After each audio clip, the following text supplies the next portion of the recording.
All right, we're rolling. Welcome to Senor Pablo's Terrifying Guitar Trip.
Well, I think when you're first starting out, the most important thing is to learn things that are easy enough that you can play them right away.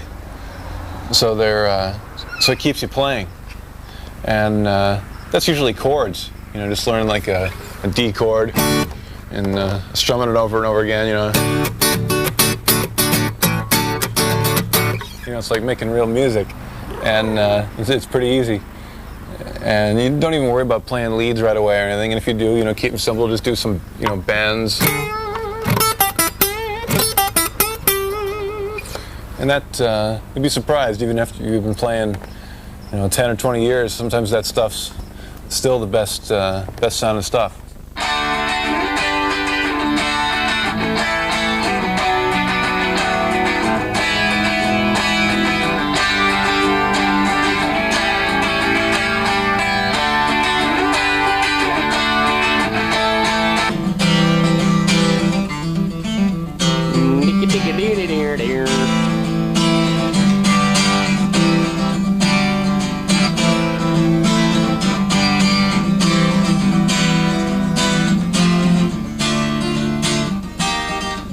see they're miking up the guitars, called can play some with the stack.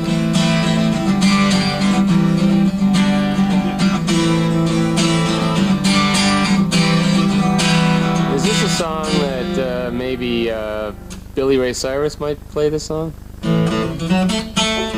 Hey, give me a quarter and tell me who's somebody who gives a shit.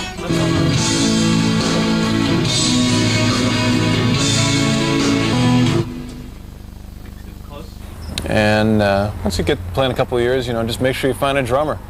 That makes it better than anything. Is if you find a drummer and just play all the time, and sort of a real life thing, and your ears start to go a little bit, but it's a lot of fun and makes you a much better musician.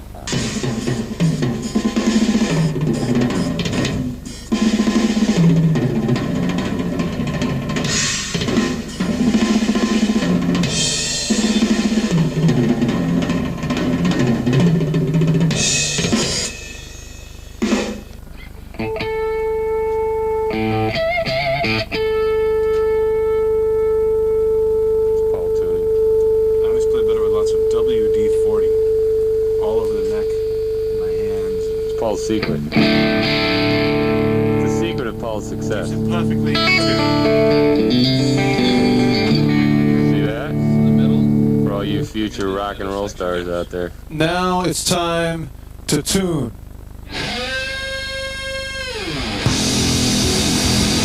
Here's an E!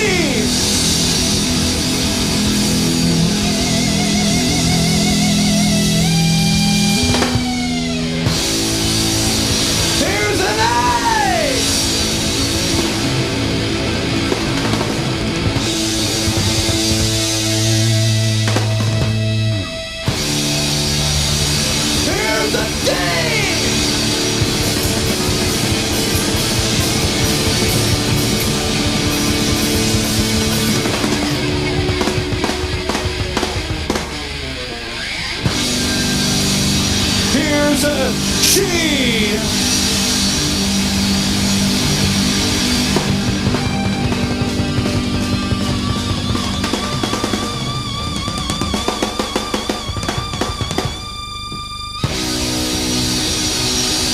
Here's a B.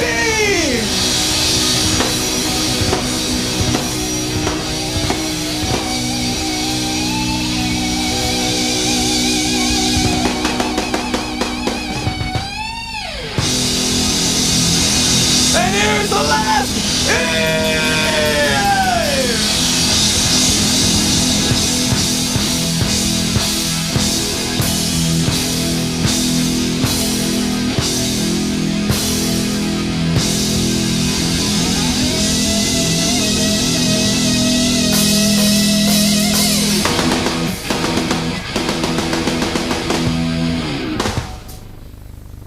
A lot of people ask me how I warm up my hands before I play, and I'm going to show you some licks that help me out a whole lot. This first one has it's mostly for the right hand picking lick, and I use sort of a twangy kind of guitar sound.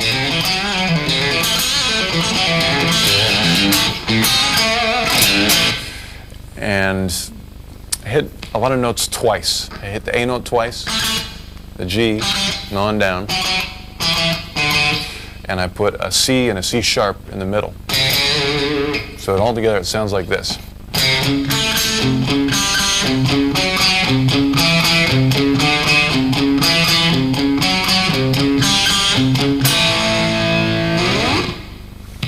And I'm going to speed it up just a little bit. It sounds something like this.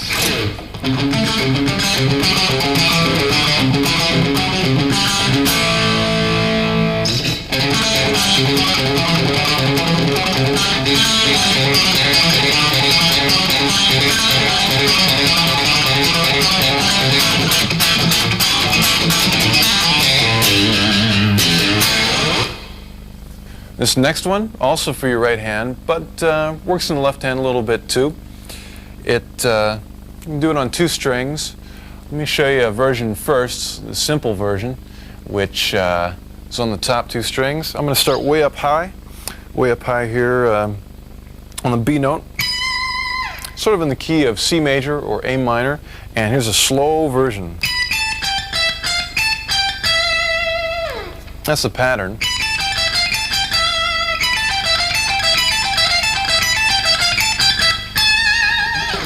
And then I just take that down the scale, which sounds like this. So I only use notes out of A minor or C major.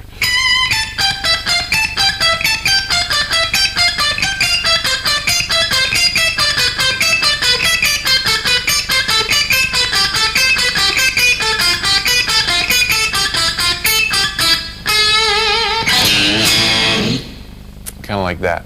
Let me try it a little bit quicker.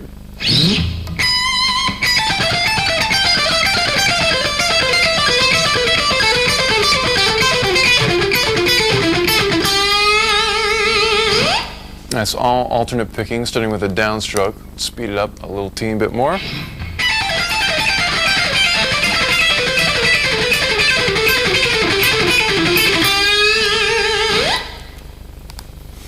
And let me see if I can get that a little bit quicker just for fun.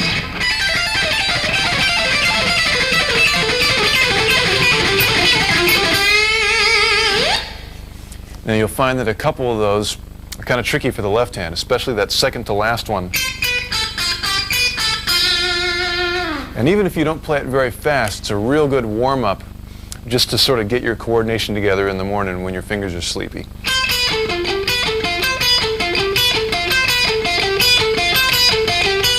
Just over and over again. So that's that one. Let me show you the hip note version, which has sort of an A, kind of an A blues, Dorian, jazzy feel. A bunch of weird musical words that don't really mean anything, but unless you know how they sound. And here's how it sounds real slow.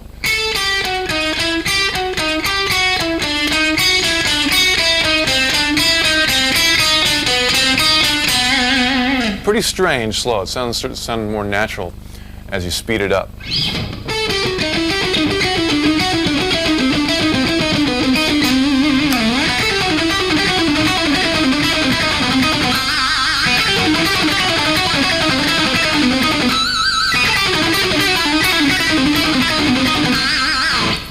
And you don't necessarily have to pick all of it. You can do more pull-offs if you want to, which sound kind of like this.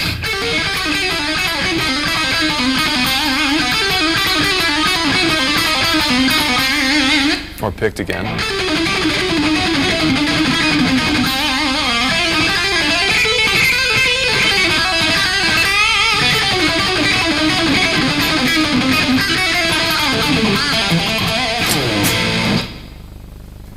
Here's another one. You're a little more warmed up now. You've been doing a couple things. This one, a little more pull-off, left-hand oriented. Let me do the lick slow. The fingering for it's one of my favorite fingerings because it's all the same. It's just the 8th, 7th, and 5th frets on those top 3 strings. And then I think I do something with the root A. Those are the notes. Here's the pattern.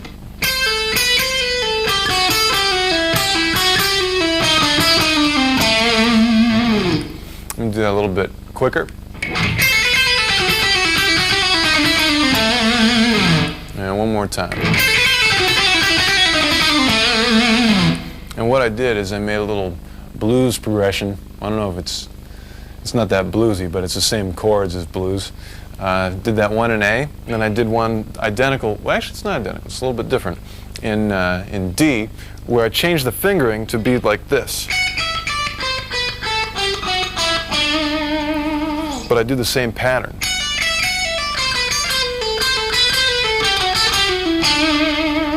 Then I just move that up a whole step to the E position.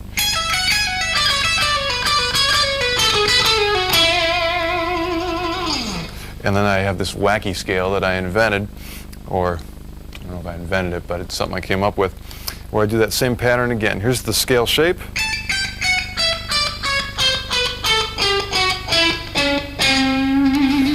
And it sounds like this.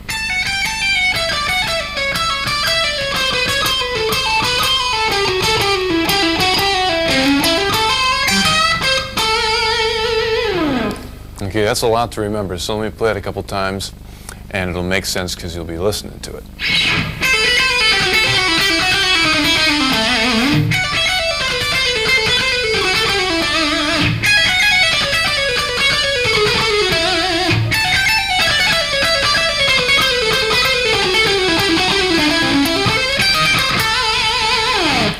Let me speed that up a little bit for you.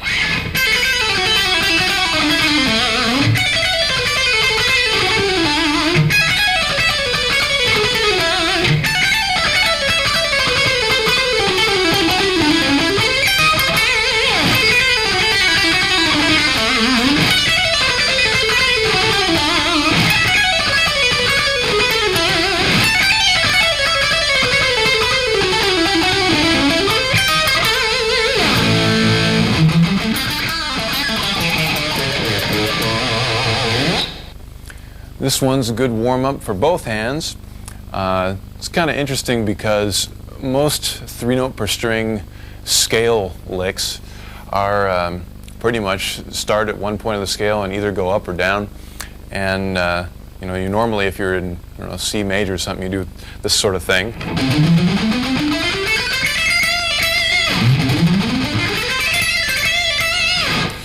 And what I tried doing is, instead of going straight up, like 1, 2, 3, I sort of reversed it and went 1, 3, 2. I don't know if I'm just using those numbers to, not so much for the fingers, but to demonstrate the direction of the notes.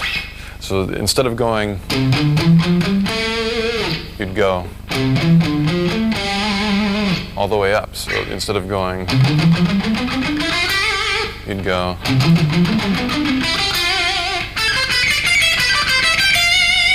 Like that. It starts to sound pretty neat as you speed it up. So I'm going to try an exercise where I start off on the B note, still playing a C major scale, but sound like this, real slow.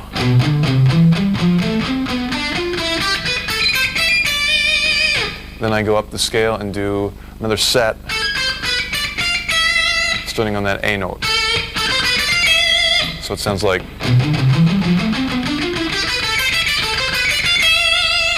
Then pretty much the same thing, but this time I start on the C. Still C major scale.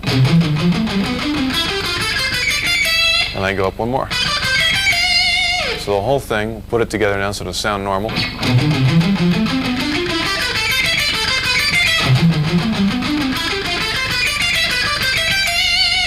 And I'll try that a couple times.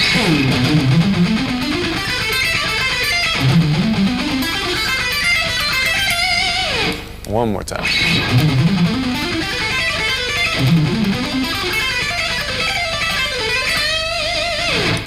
You can also do it where you take a C major scale on the top 2 strings and just do it up and down in steps, like this. So you'd go.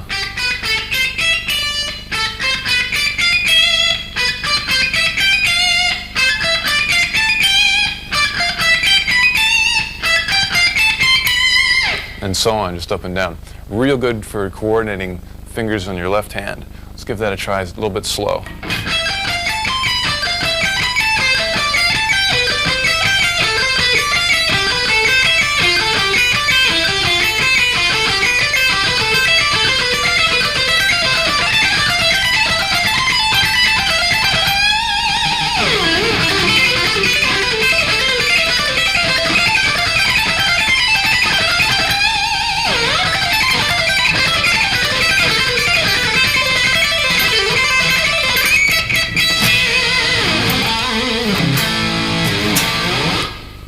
Actually, my first time I worked with a producer was Mike Varney, back when I was doing the Racer X stuff. And I was really surprised because he suggested a couple small changes to the songs, and I was really terrified. You know, I didn't want to change my songs that I worked so hard on. But I was polite, and I thought, well, at least try them. And so we tried the ideas out, and some of them actually sounded better. Crazy puppy. And so that was an amazing thing for me to realize, that someone else could have an idea that actually worked. And so I thank Mike for that. And second producer I worked with was Kevin Elson, who we did all the Mr. Big records with. He's very cool, comes with lots of good ideas, and knows a lot about how to get good sounds onto the record. and put all the instruments together. And a lot of times I just sit back and watch these guys, you know, because they've done so many more records than I have, and you know, I put in my thing, but make sure that you know, I keep their ideas in mind, and hopefully someday I can know what's going on myself.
Okay. It's always fun. Next song.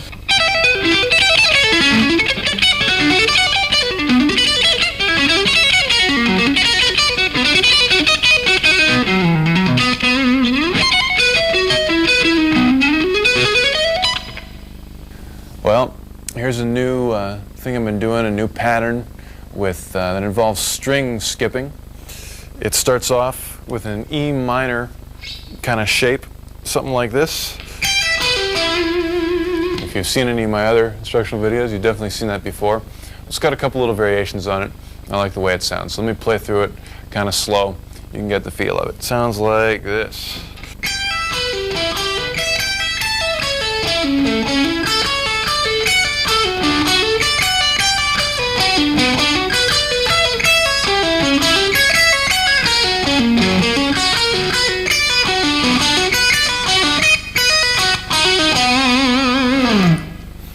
And here's a version that's a little bit quicker. Same thing, but I'm going to add a little distortion too.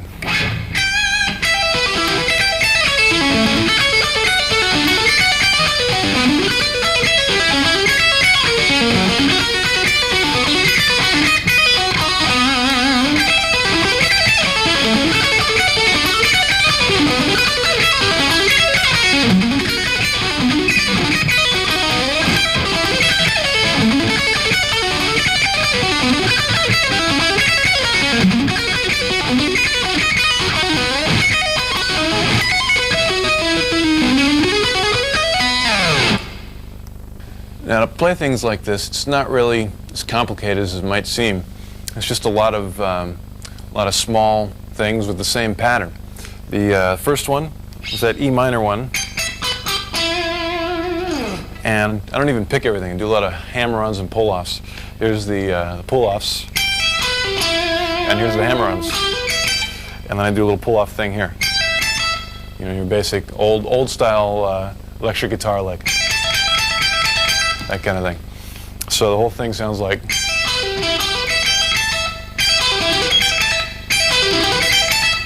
And basically take that pattern and just put it into different kind of chord shapes. Second one is a, oh, that would be an A major.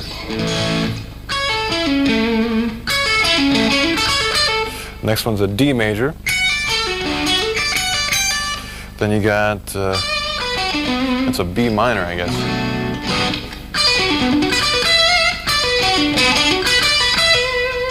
Then I get this wacky diminished one.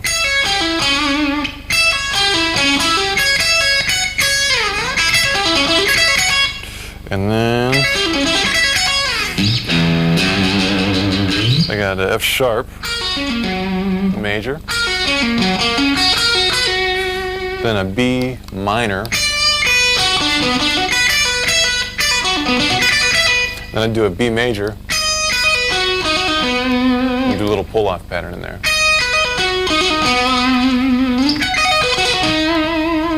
So that whole thing together one more time.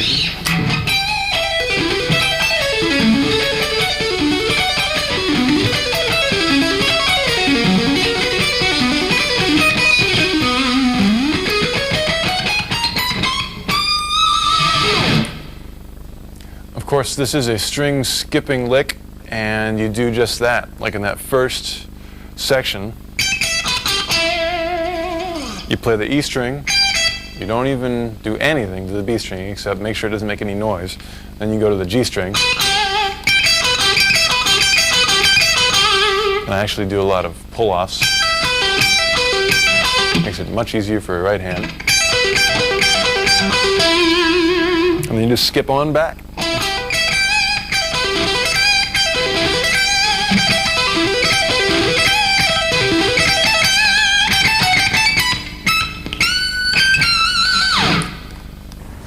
I think I was about 17 years old, and I'd been sending tapes to a guy in California for a couple of years, a guy named Mike Varney, and he thought he liked the tapes that I sent him. And when I finally moved out to California, he offered me an independent record deal, and I didn't know the difference between an independent or a major deal, so I was really excited.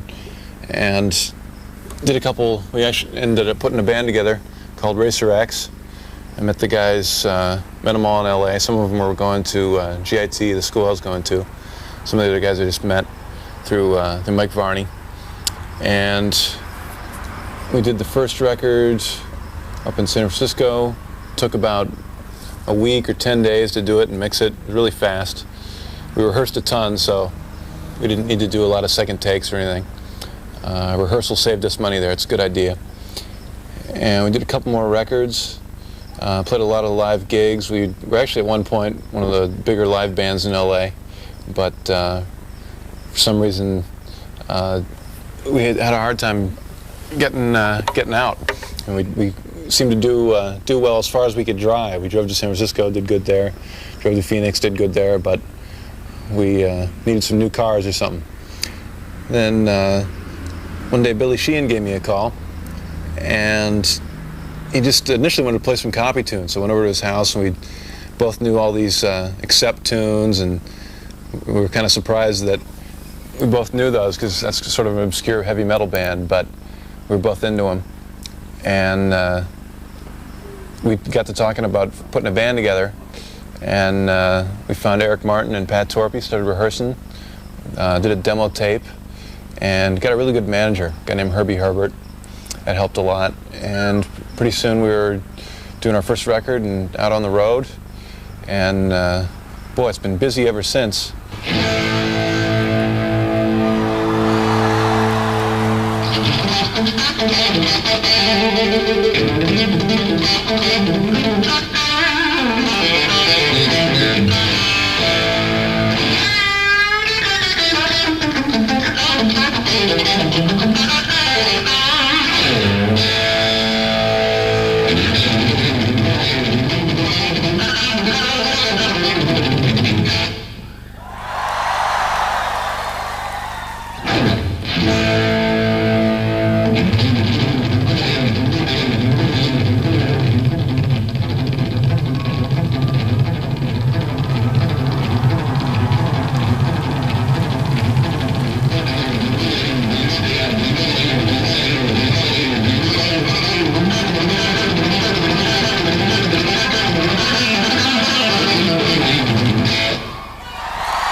Let's see, I think I've got about 3 records with Mr. Big now, and I'm going to show you some of the things that I do on those records that came out good.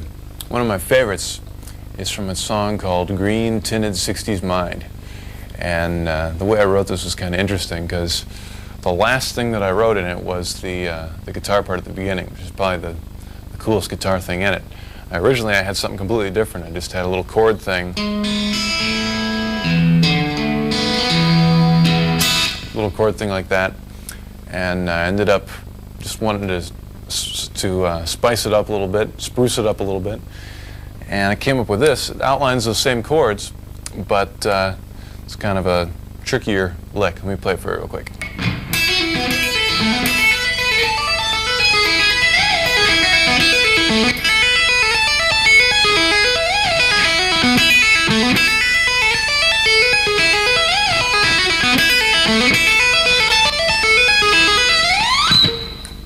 That one.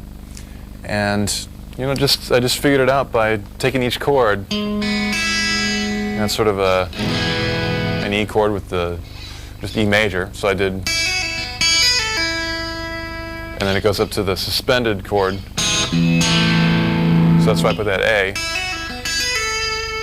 It happens right at that time, and I just went through the whole thing that way. Again, it's got that A.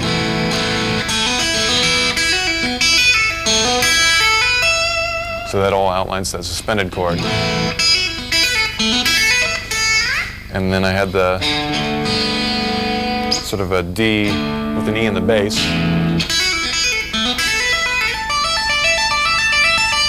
So that's why I put the D note in there.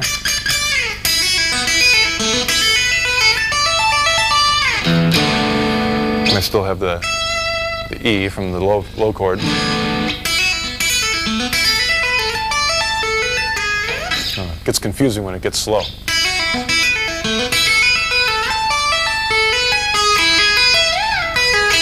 It ends up back at E major. It's sort of interesting when you learn to play this because you're using both your hands and they're not really close together. They're kind of far apart, so your eyes sort of have to do the opposite of what they do when they cross. And it gets a while to get used to it. But once you do, you use a lot of your peripheral vision. It works out pretty cool.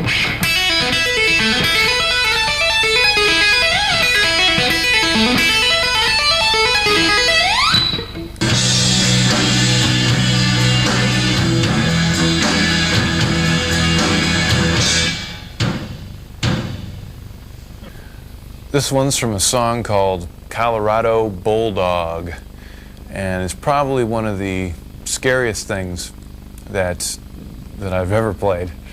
It involves big stretches and fast picking and fast left-handed stuff, and I think the only reason that I can do it is I used part of it for a warm-up for so long that it sort of became second nature, and then ended up having to add on to it, sort of reverse it. But I'll start off from the beginning. It's in the key of E, so it starts on an E, and the whole thing is pentatonic, but it's very weird fingerings for pentatonic. It's all 3-note per string, and it's all big stretches. It starts off on the E. Sounds like this. So there's 6 notes. There's another 6 starting on the next step of the scale. The next 6. Next. Just keeps on going up. I do a little string skip here. No G string in there. Another string skip between the G string and the E. And now we're on the B string and the high E. Then I slide it with my pinky to the B. That's all the ascending part. I'll do it all together.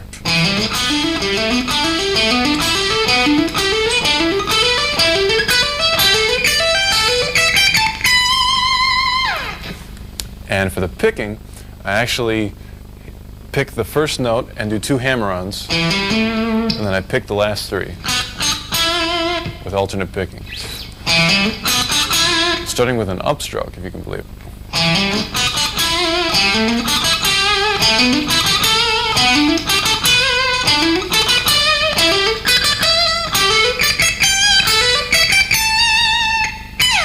Let me try that together a little bit quicker.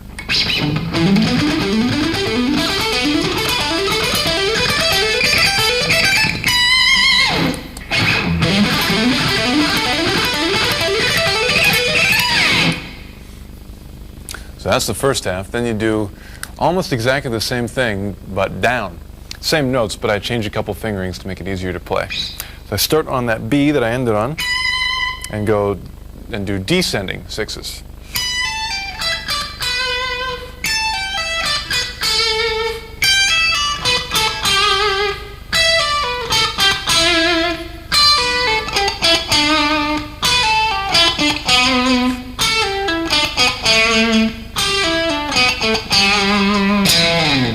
And just end it with that E note. Let me do that together. Picking for this is a downstroke, then an up, a down, and an up.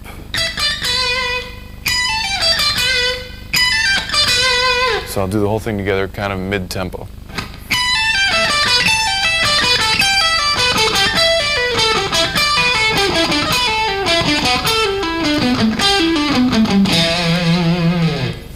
Whole thing a little bit quicker.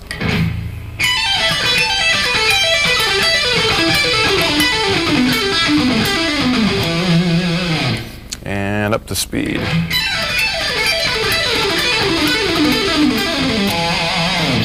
One more time.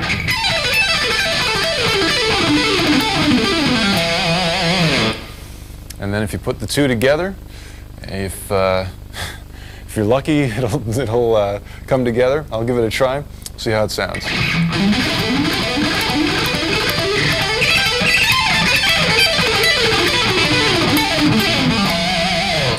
Oh, one more time.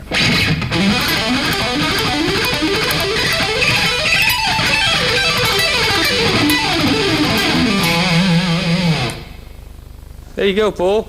Well, I'm happy to be using my capo. It's a cheap capo, a cheapo capo. And I'm happy to be using my Rick on the guitars. Notice the slanted frets. Supposedly allows you to play 10 to 15% faster. Absolutely. 10 to 15% faster with these slanted frets. It's like being on 11.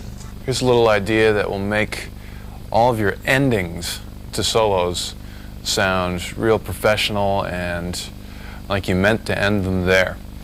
All it is sliding off whatever note you happen to be on and turning down your volume so you don't hear any extra noise, and if you've got a reverb or a delay, you can hear that kind of end it for you. which sounds real cool. You know, anything you're playing at all, if you're going.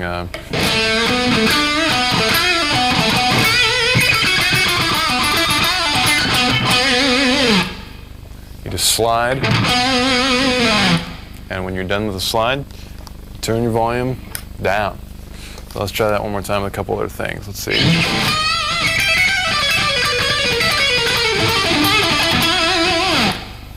And let's try one that kind of goes up.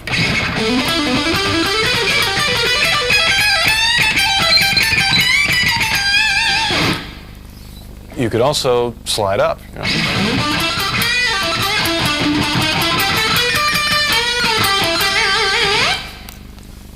And whatever it is that you do last sort of hangs in the air, which I like.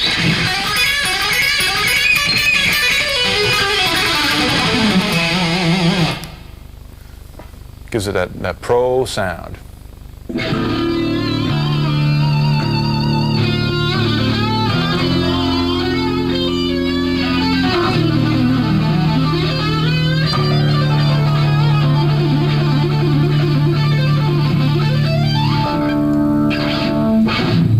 That was Paul Gilbert on the Singing Sword. This next one is the intro to a song called The Whole World Is Gonna Know. It's in D minor, the saddest key, and goes something like this.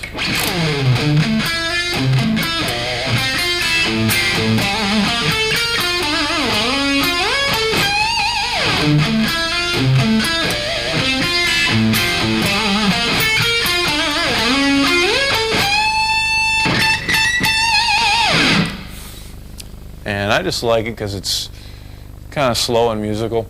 It's got some weird kind of chord shapes in it, like this one. And I just slide up. And I'm already in position to play that C note. I do that chord there. Then I do this weird B flat chord. I'll have the music guy figure out what that's called later, but I'm stumped. Then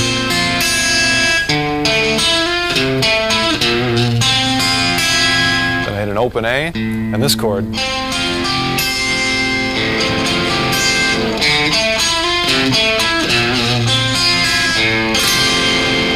Then we've got a little G thing, and this little kind of diminished sounding.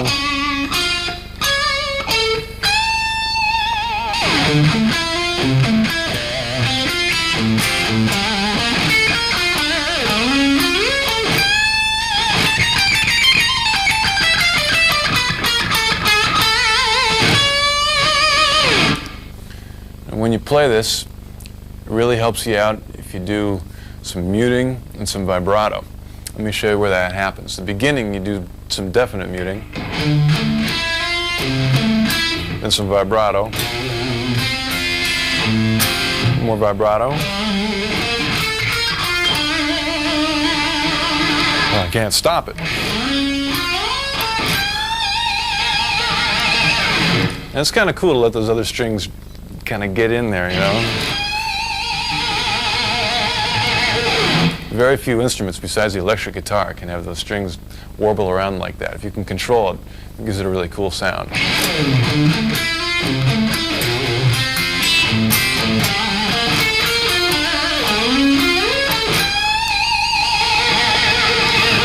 Ooh, I like that. Pianos can't do that.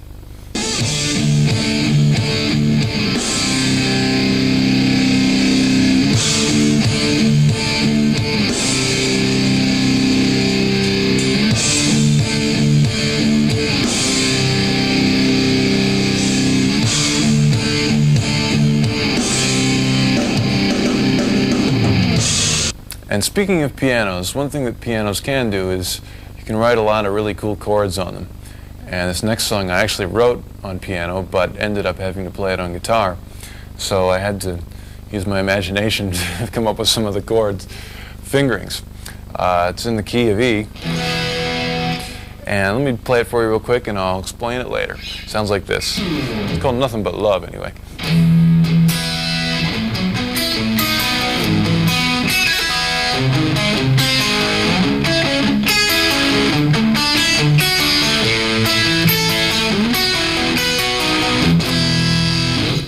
like that.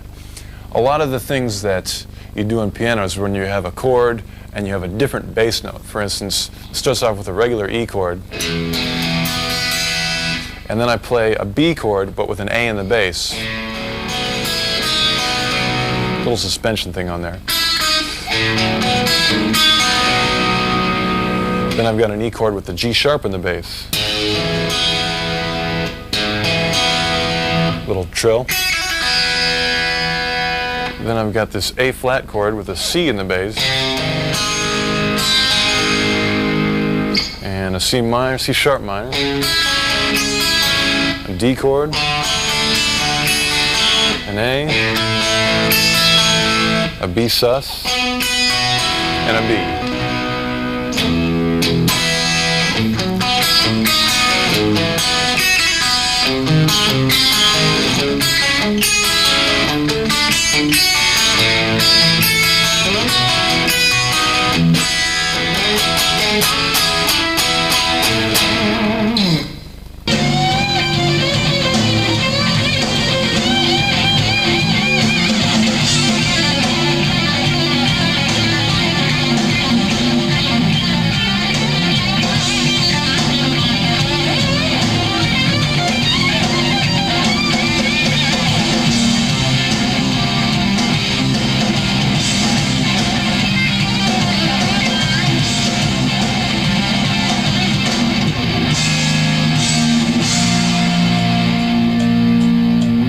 This is from a song called Temperamental.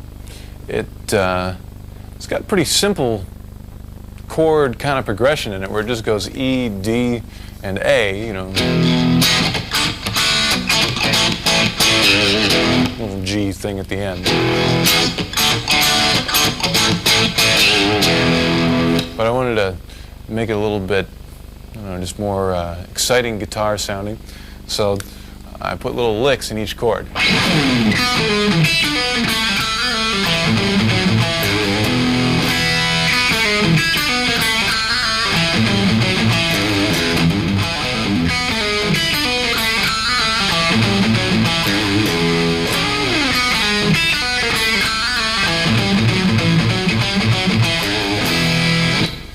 Let me show you how some of that goes. First thing is just the open B, little pull off on the G string. Really very similar to an E chord. Little blues thing.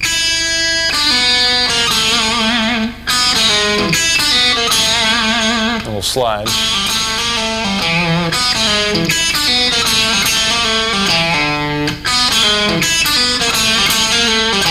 One of my favorite parts. Where I just alternate different notes with that open A. And the last G sounds like this.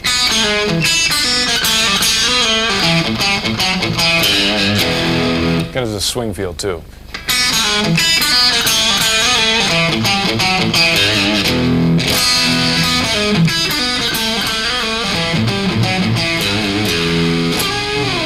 You can throw in other little bluesy things like your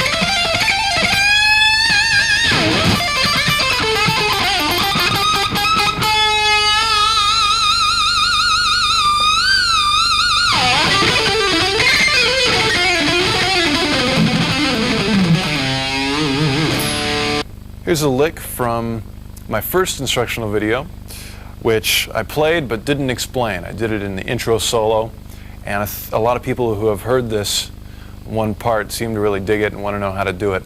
So here's how. It sounds like this. It's sort of one of those harmonic minor-ish sounding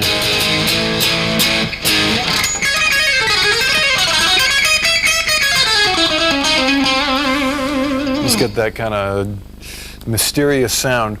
And there's a lot of string skipping in it. Basically, I just use those top 3 notes on the high E string, up and down, and then alternate between different notes out of that scale on other strings. So, for instance, if you start with the B string, I'd do that right there, and just go between them.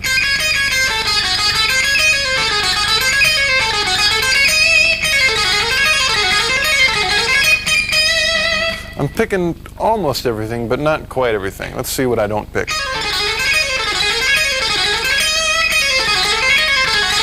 The part that I'm not picking is the descending part on that high E string. Everything else is picked, but when I go, I do 2 pull-offs.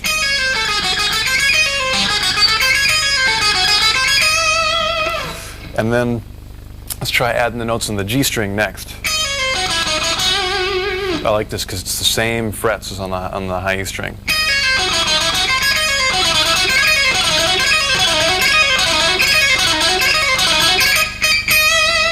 And then you can alternate with the B and the G strings.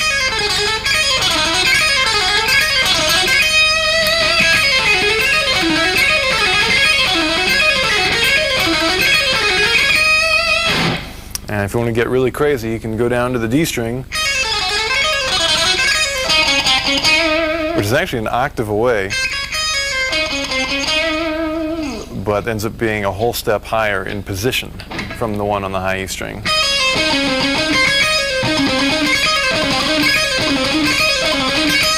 Pretty big stretch there in as string skips go. You know, you have a lot of strings to skip over, so you might want to slow that down first and practice it a little bit.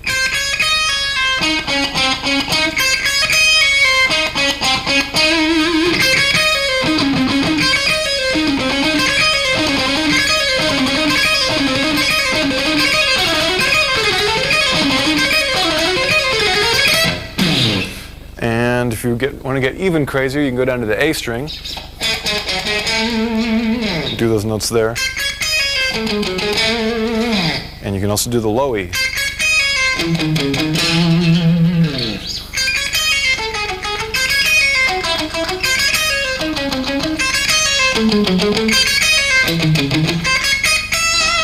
A little quicker.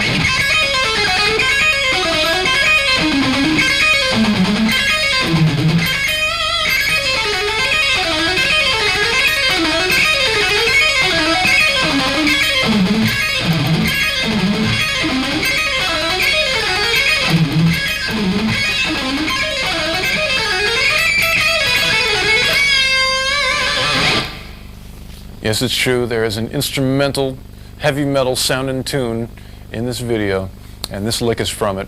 The song is called Metal Dog, and you'll probably recognize this.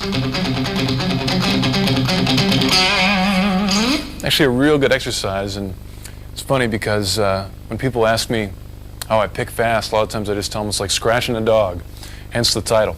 So, or scratching an itch, or scratching your guitar there. Actually, it takes a lot of coordination with your right hand because you have to do it on those accent notes. You go down, up, down, up, down, up. And that's kind of confusing at first, but if you practice it, you'll get it. So let me do that a little quicker with some more distortion.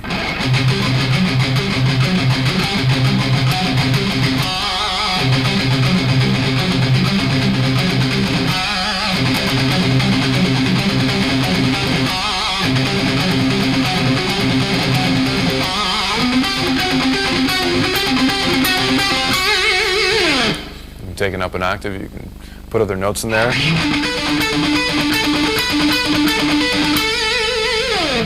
has a real tight rock sound to it.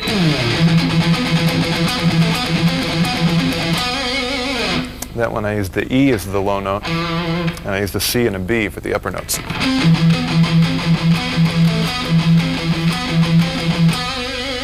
I did a little thing where I went down to the A.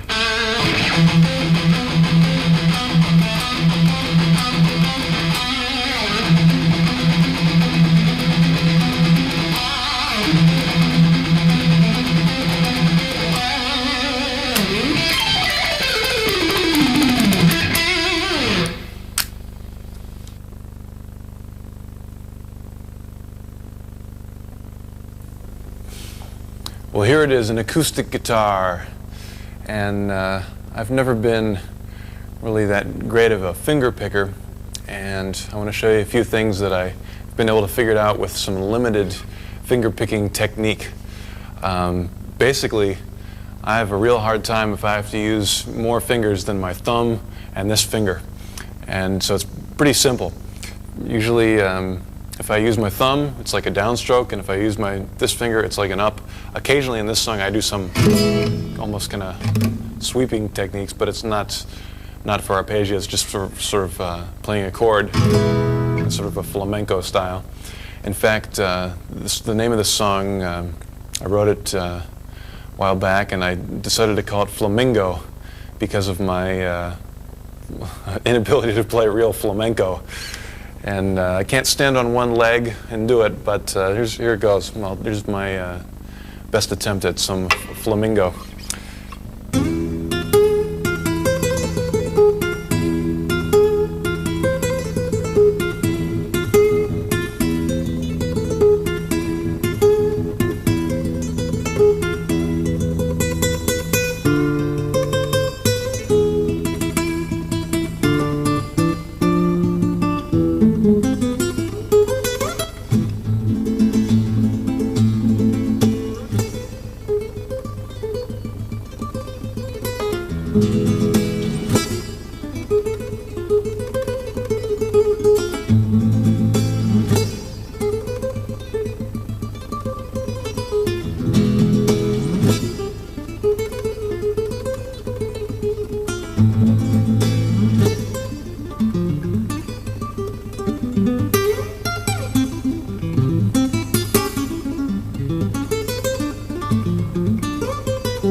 Well, this flamingo features some things that I kind of like this chord here, and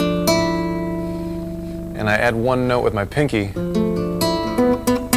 that B there, and I make a little lick out of it by doing a pull-off. Sounds like this.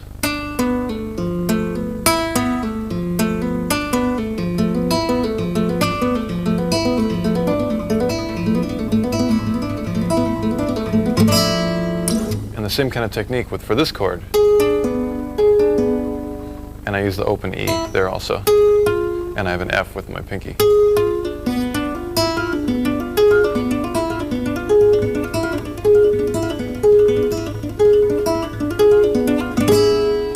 They sound good together. It has that sort of kind of sound to it.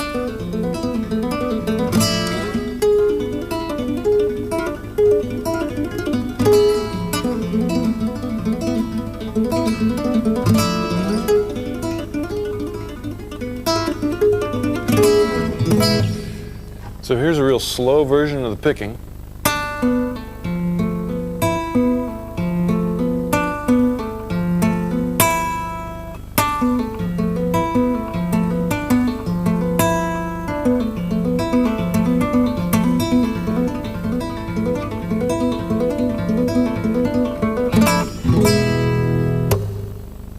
Here's, this chord isn't in the song, but here's another chord that you can do that technique with that sounds pretty cool. If you do, let's see, like an A, almost bluesy kind of thing, with that seventh in there, it sounds like Creedence. And you can take your second finger and do that little move between the minor third and the major third, which will sound like this.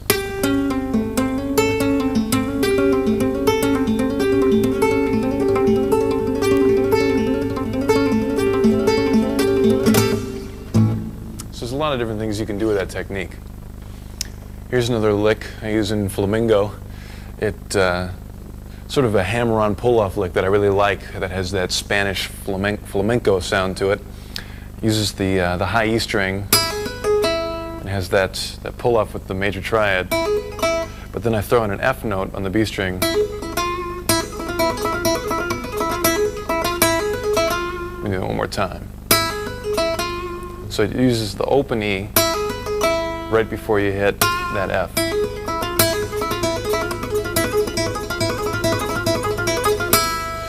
And sometimes I'll even go down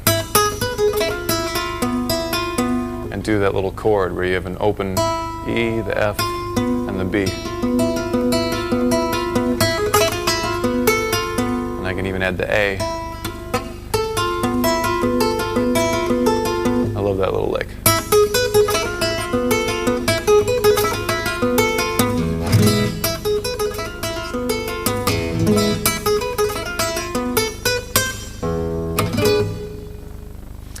Here's a bunch of arpeggio things that I did in that acoustic song. I like the way these come together because I do a little scale line like that one and then do an arpeggio. Most of these arpeggios have the same kind of structure where they've got two notes on a string and then they skip a string. In this case it skips the G and hits the D string to continue the arpeggio. Just sort of down with a little hammer-on pull-off lick in there. So that sounds like. Then I do the next one. Then I do a G major. Slide all the way up to the high part. A little bit tough on these guitars that don't have cutaways, but you can do it. Then a C major. Then this one, little chord in there, and a diminished one. Back to the first one, then a reverse one, and use the open strings to get a G arpeggio. Let me do this all together.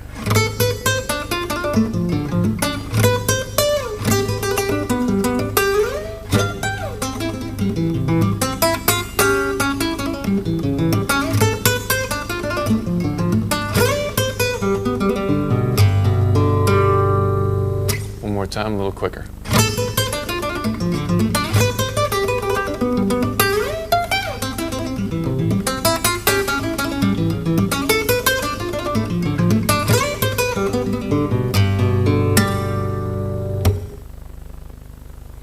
Well, if you've been watching this video or you've seen any of my other videos, you know there's lots of fast, scary kind of playing, and but there's other kinds of playing too. There's there's sort of laid-back acoustic stuff, and there's stuff where sometimes just having a good set of chords will take you a long way.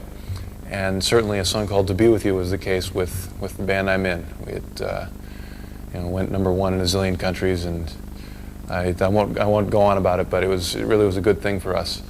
And the whole reason we did it is we liked it. I had a copy of Eric's version of it, and I think about the only thing we ended up changing was the guitar solo, which is funny. It was the first solo I did for that record. Usually you wait till the end and then you do the solos, but for some reason this one I just came up with it fooling around and decided to play it right off the bat. So let me do that big famous solo for "To Be With You." Here it goes.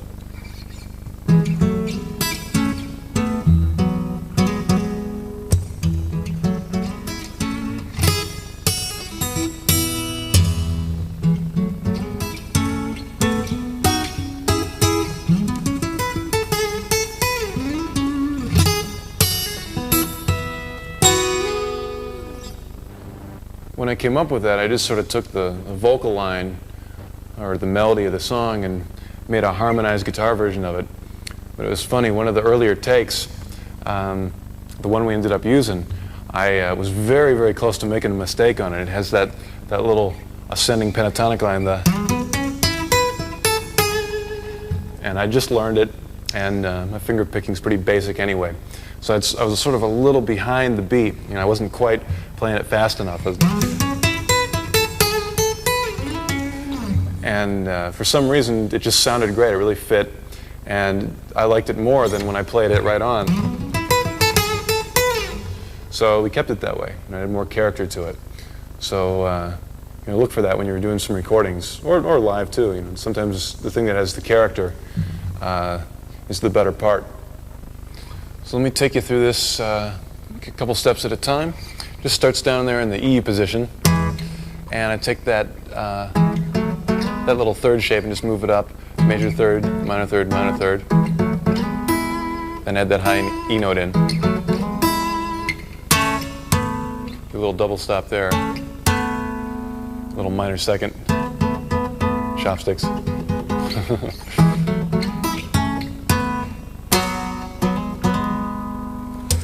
A lot of the things that makes the sound good are the little slides,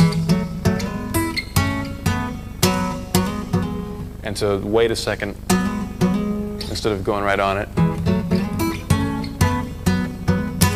and just repeat it. Another double stop, a little pull-off thing.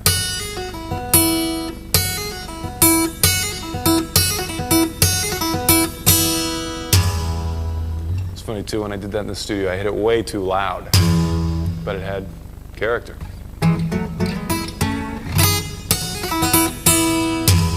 Same thing again. This time I do a B major and a C sharp minor 3-note chord. Then there's that tough lick.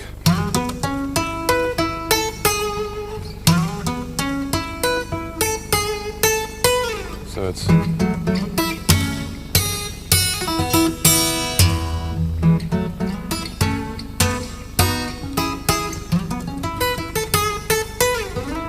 another double stop, another lick, 2 harmonics, and a slide.